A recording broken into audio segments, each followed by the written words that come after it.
Halo semua, jadi kali ini kita balik kembali ke podcast kita di UMKM Naik Kelas. Boleh diperkenalkan dari alamat, produknya, dan lain-lain. Oh iya. Nama saya Rin Farida, owner dari Agung Sari.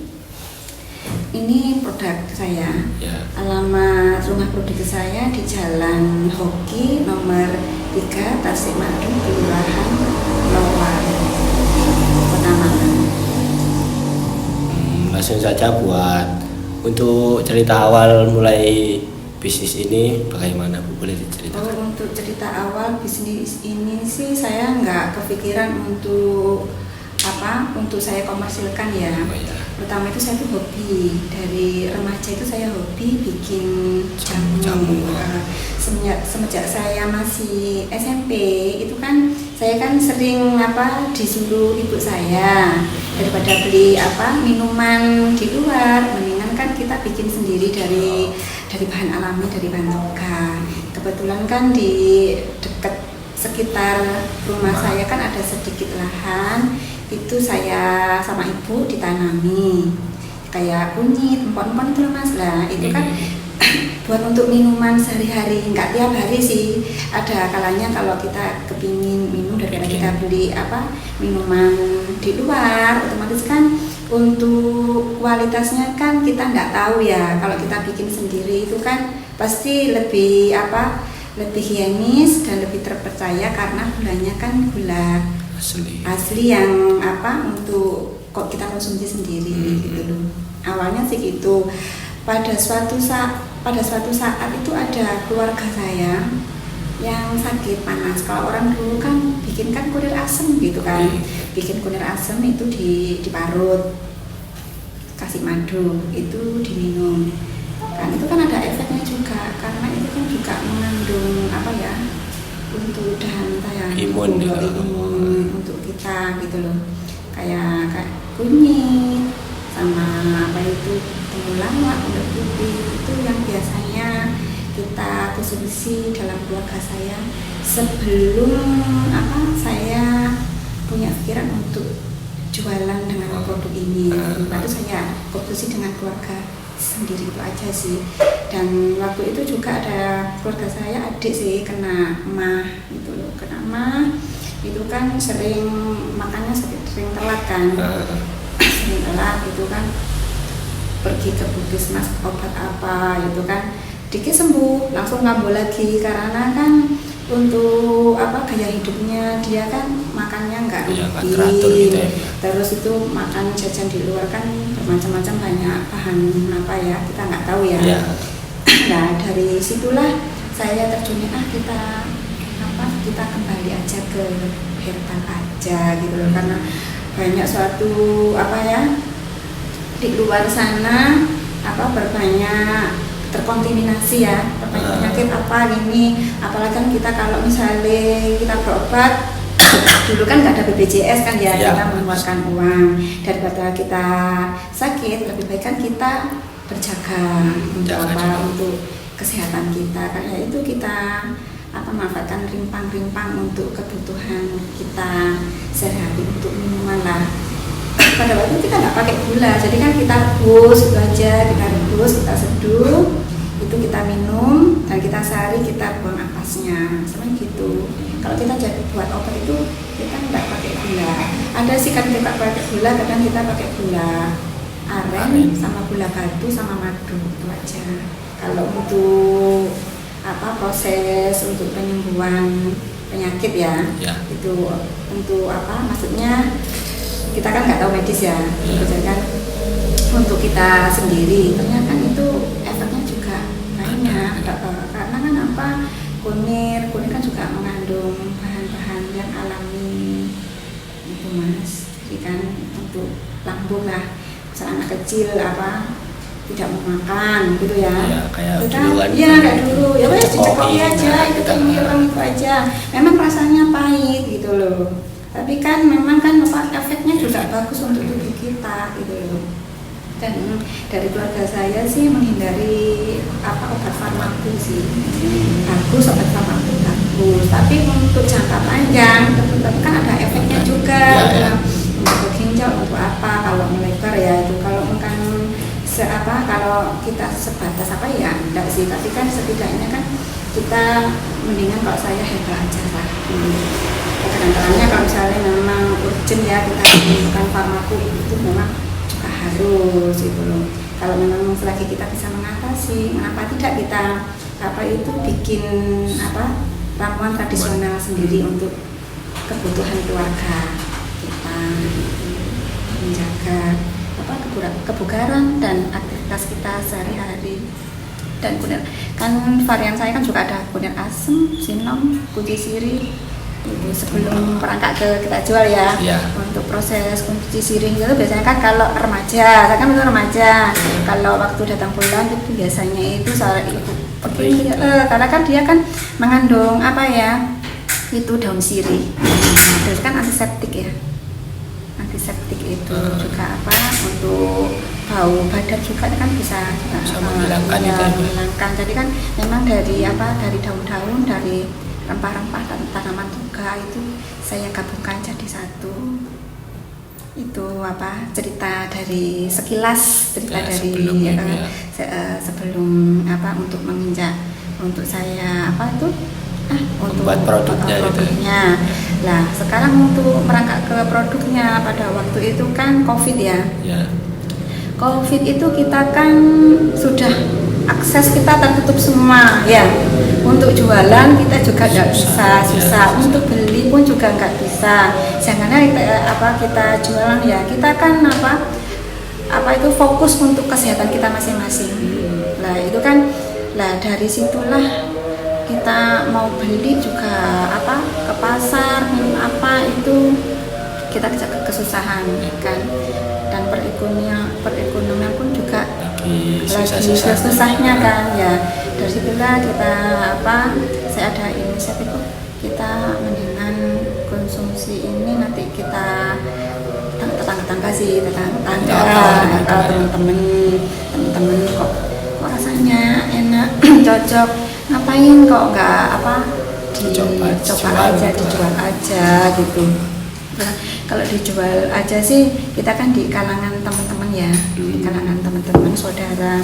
Karena kalau kita untuk jual di pasaran, otomatis kan itu kan kita harus ada prosesnya, ada izinnya, kita kan tidak berani. Jadi kita awalnya itu jualnya ke teman-teman sama saudara.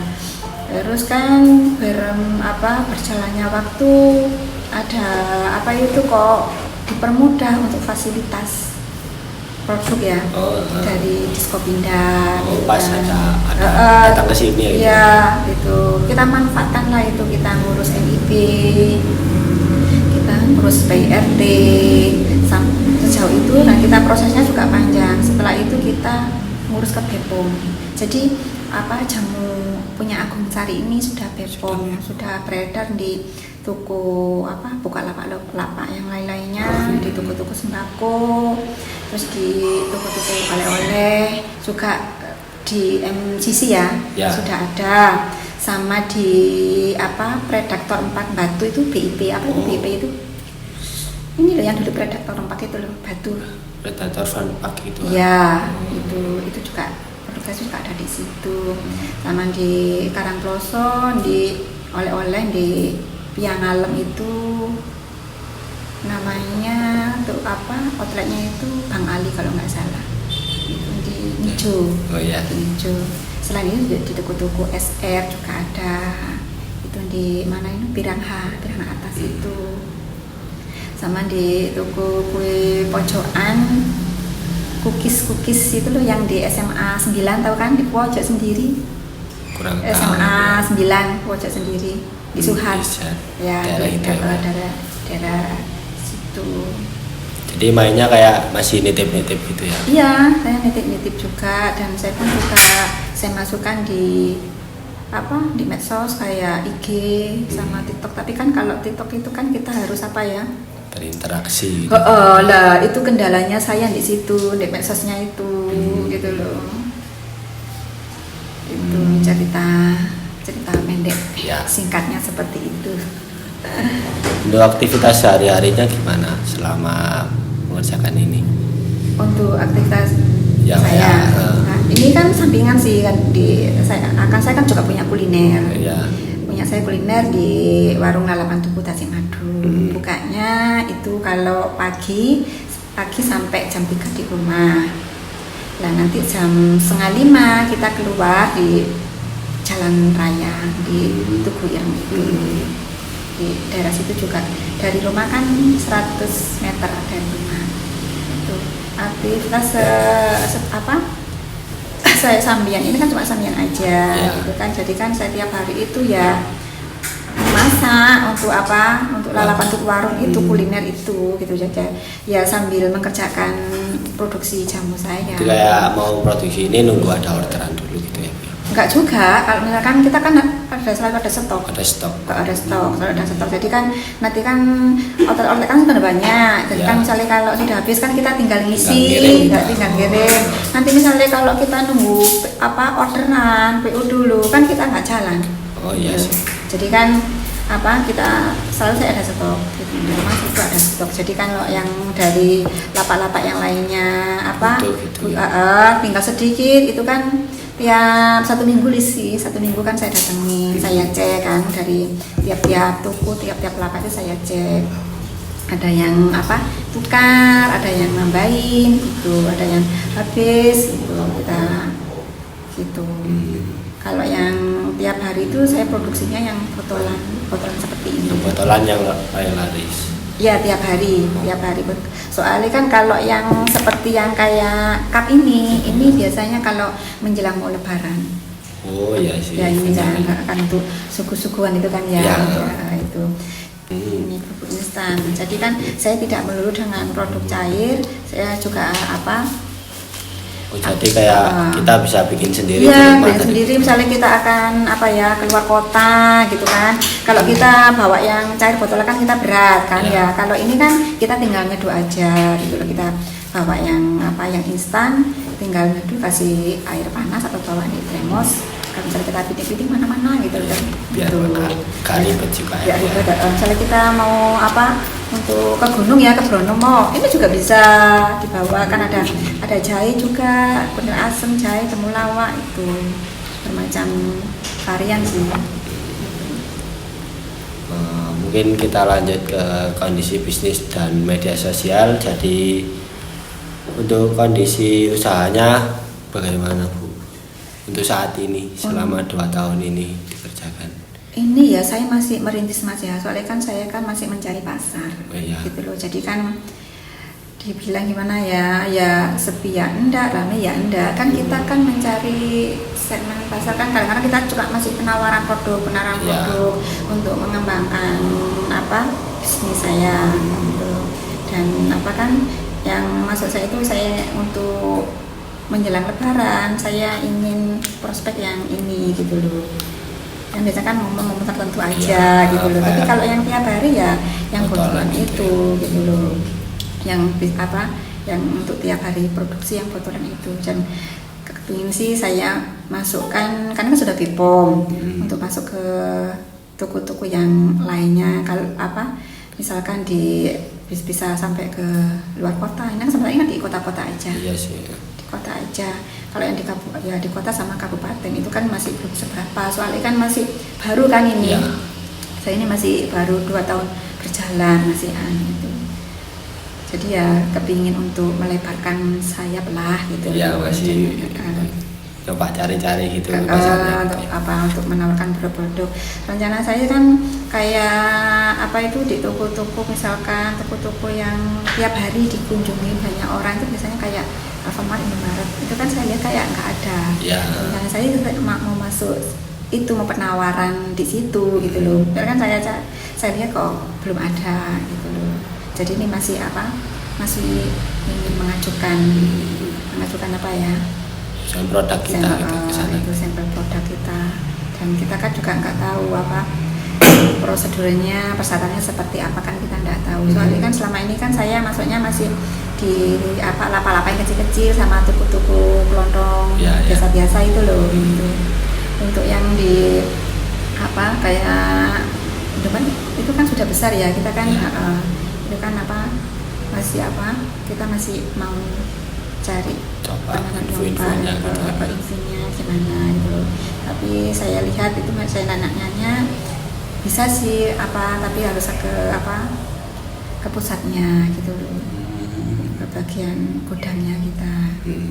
Itu masih belum bisa terlaksanakan untuk saya itu, masih ke toko-toko yang lainnya gitu. Ya. Karena kan terbatasan dengan waktu ya. Karena kan tenaga kayak produksi saya, marketing saya, jadi saya handle semua. Dikerjakan sendiri. Sendiri karena kan masih merintis. Kalau misalnya mau cari tenaga produksi dan lainnya masih belum mampu menutup gitu. Karena kan untuk produksinya kan belum terlalu banyak kan gitu loh. Jadi kan saya masih penjajakan, masih saya jalani sendiri gitu ya. Maunya sih bisa melebar luas, nanti saya bisa cari orang gitu untuk bantu produksi, untuk marketing. Otomatis kan kita kan harus punya strategi marketing ya. Gimana caranya supaya produk ini bisa sampai ke sana. Iya, itu sih. Ya itu kendala saya itu dari situ, untuk marketingnya sama untuk media sosialnya itu kan. Jadi kan semua dikerjakan sendiri pembukuan. Jadi kan masih kedodoran gitu ya. Iya, masih kedodoran gitu. Mungkin untuk pertanyaan lagi dari media sosial sih, mungkin pernah di media sosial ada pesanan gitu Bu?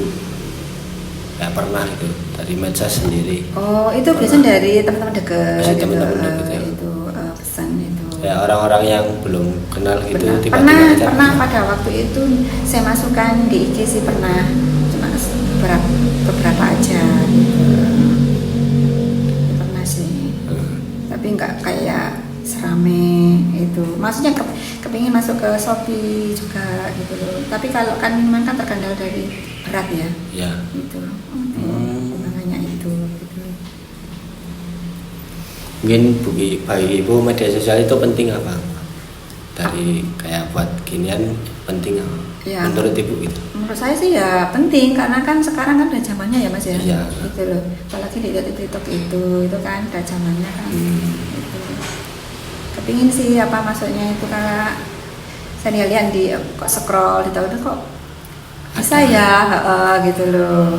Ya kepingnya mengarah ke situ gitu loh. Ya, sejak menggunakan media sosial mungkin kendala-kendalanya boleh diceritakan kendalanya? Ya kendalanya itu kurang pede aja, jadi kan sebenarnya belum terbiasa ya. Belum terbiasa untuk live gitu kan. Itu kalau pameran kadang-kadang ikut saya di kayak di UMKM, beberapa UMKM gitu loh. Ada event-event itu ikut. Tapi kan maksudnya itu saya kepingin di media sosial itu di TikToknya untuk live lah, itu saya yang kurang pede itu. Itu sih. Mungkin dari media sosial yang sering dipakai itu apa Bu? WA atau? Iya, itu sama ini WA, update status, itu ada teman-teman. Otomatis kalau WA kan orang terdekat aja, teman-teman yang tahu. Gitu kan, kalau yang untuk luar kan nggak bisa, mereka kan nggak bisa lihat. Kadang-kadang kan dari IG aja, dari IG, dari Facebook itu yang tahu. Gitu. Mungkin kita lanjut lagi untuk tema yang ketiga, kendala strategi dan penutup. Apakah terdapat kendala setelah menggunakan media sosial Ibu? Gimana? Kendala menggunakan media sosialnya? Ya kendala sih, maksudnya itu loh, untuk aku mau upload itu ya, maksudnya kayak bikin video lah, untuk editingnya itu misalnya masih kayak ngerekamnya gitu kan? Iya, itu kan kita harus ngedit kan, itu harus perlu waktu gitu loh. Ada pelak lah, itu yang yang kepingin saya dalami, kepingin bisa gitu loh. Kan sekarang kan serba AI gitu kan, ya kan, atau ngikuti zaman ya, perkembangan. Itu sih ya, perlu banget sih di medsos, perlu banget. Apalagi yang sekarang yang marak itu yang kan di TikTok ya. Ya. Ya itu. Mereka banyak apa? Maksudnya yang dagangan apa aja itu loh. Ya. Di situ kan bisa Itu kan cepat ya. gitu Cepat ya. Lah itu saya kepinginannya di situ Mas. Itu. Mana caranya apa akun Sari itu bisa booming lah di TikTok, banyak yang tahu lah. Jadi emang kendalanya ada di foto sama video gitu ya, sama kayak ngupload gitu ya Bu ya. Ya, kalau nguploadnya saya bisa. Untuk itu loh apa? Mengeditnya itu kan perlu waktu ya, gitu kan. Kita kan kalau upload kan kita harus konsisten. Untuk 1 hari kita ngupload video kan gitu kan. Ya, Nah, kepingin saya itu kepingin live di TikToknya itu gitu loh. Itu untuk mengenalkan produknya itu. Jadi selama ini trik-triknya gitu ya masih diupload di WhatsApp aja gitu ya. Ya di WhatsApp sama di TikTok juga, tapi kan maksudnya nggak apa ya, nggak terlalu banyak, nggak konsisten juga karena katakanlah belum nanti bikin video uploadnya gitu. Sekarang saya sambi-sambi Ya, kan saya nggak fokus ke ini kerjaan ini kan karena kan semua saya handle sendiri gitu. Mungkin harapannya untuk perkembangan produknya gimana? Kalau harapan saya ya kepingin maju lah otomatis ya dari setiap toko akun Sari itu harus ada gitu loh. Apa sudah tersebar di mana-mana, paling enggak kan ada langganan, Malang Raya lah paling enggak kan ada lumayan meskipun enggak luar kota kan ya gitu loh. Itu sementara itu. Saya owner dari Agung Sari, saya punya produk 5 varian dari Agung Sari. Pertama kunir asem, kunci sirih, temulawak dan sinom. Dan saya pun juga bikin yang serbukan, kunir asem, ya ada yang kemasan kecil, juga ada yang kemasan besar. Dan juga ada yang kap-kapan yang isinya 120 ml. Masing-masing produk Agung Sari ini banyak manfaatnya dan masing-masing ada manfaatnya. Kalau yang kunci sirih ini manfaatnya itu biasanya bagi kaum perempuan ya, kaum wanita, remaja dan ibu-ibu. Itu biasanya gemari ini kunci sirih. Khasiatnya untuk menghilangkan bau badan, apalagi kalau datang bulan itu biasanya para remaja dan ibu-ibu biasanya itu konsumsi yang kunci sirih ini. Dan untuk menghilangkan nyeri ya, nyeri untuk datang bulangnya itu, nyeri head maksudnya. Ya. Nah, untuk yang kunir asem, kegunaan khasiat kunir asem sendiri ini biasanya untuk panas dalam Mas. Untuk mengurangi panas dalam. Kalau zaman dulu kan misalnya kayak gabakan apa gitu ya panas, itu biasanya kita bikin kunir asem dikasih tambahan madu. Yang ini temulawak ini kegunaannya untuk lambung dan untuk menambah nafsu makan. Kalau biasanya kita sulit nafsu makan kita hilang itu ya, biasanya kita konsumsi temulawak ini untuk mengurangi nyeri di lambung. Biasanya itu kebanyakan itu temulawak ini. Lah sinomnya juga sama, khasiatnya sama dengan kunir asem, cuma dia agak ringan aja ya. Kalau yang kunir asem dia agak pekat. Kalau yang sinom ini kan karena ada daun sinomnya dan kunyit. Ini cuma direbus aja, diambil maksudnya itu beningnya aja itu loh. Jadi enggak di blender ya, kita tiriskan aja, kan dia lebih ringan. Sama khasiatnya dengan kunir asem, tapi lebih dominan ini gitu loh. Ini kan juga untuk bisa panas dalam. Ini sama juga panas dalam juga sama. Itu sama. Kalau ini untuk lebaran, menjelang lebaran, misalnya ini yang kunir asem juga yang kap-kapan untuk untuk persiapan untuk suguhan di rumah-rumah. Juga nanti juga bisa buat oleh-oleh untuk sanak saudara mau dibawa kemana. Ini kan sudah ada kemasannya. Satu dus ini isinya 24 biji. dan milianya 120. Ini ada 3 varian juga, kunir asem, temulawak, sama beras kencur. Ini pun produk saya keunggulannya kan gulanya gula asli ya, tanpa pemanis buatan. Ini pun juga sudah BPOM, sudah layak uji, sudah lolos uji dari BPOM. Misalnya kepingin ngecek itu ya, sini kan ada barcode-nya. Nah, ini sudah dicek di scan gitu ya, dia keluar. Nah, ini produk Agung Sari. Untuk ketahanannya ini sampai antara 8 bulan sampai 12 bulan. Karena kan ada bahan tambahan kan ya, ini sudah BPOM juga, sudah lolos uji. Jadi nggak khawatir untuk meminum produk Agung Sari, nggak akan khawatir, sudah terjamin kelayakannya dan ujinya gitu loh. Karena prosesnya kan juga panjang kan ya. Gitu. Inilah produk Agung Sari. Jadi kalau diminum nursery untuk anak pun juga aman. Bukan anak-anak juga, untuk kita semua sih. Gitu. Soalnya kan produk kita kan, maksudnya kita jual produk kan nggak main-main ya. Soalnya kan kita dikonsumsi dengan banyak orang. Dan Agung Sari ini sudah tersebar di toko-toko, di tempat oleh-oleh yang lainnya. Otomatis kan kita kan nggak main-main ya. Gitu. Sudah layak uji lah, aman untuk dikonsumsi bagi semua konsumen ya.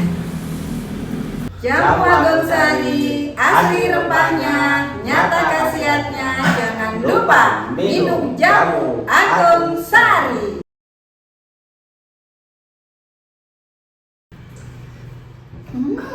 Seger ya Mas ya. Oke Bu. Jamu Agung Sari